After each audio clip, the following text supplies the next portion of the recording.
Today we'll be talking about the art history term genre. Genre actually has multiple meanings within art history. The first one is more generalized. We use the term genre to refer to a category of art, like landscape, still life, portraiture, the categories that were very important back in the days of the academies of France and England. Now this term is very similar to how we might use genre in the arts in general. A genre of music might be classical, hip-hop, jazz. A genre of film could be horror or sci-fi. Genre also has a much more specific meaning within art history. It refers to scenes of everyday life.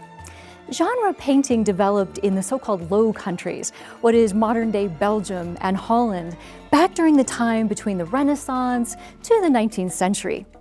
Genre paintings, they oftentimes contain symbols and moralizing messages, but they typically depict people going about their work. It might be a domestic scene, somebody making dinner, people out cleaning clothes, or even some fun paintings can show people skating or maybe even farming scenes. Genre painting actually departed pretty heavily from artwork of the Renaissance and Baroque eras, which typically depicted people who were very illustrious: kings, nobles, members of the clergy, allegorical scenes, mythical scenes, religious depictions.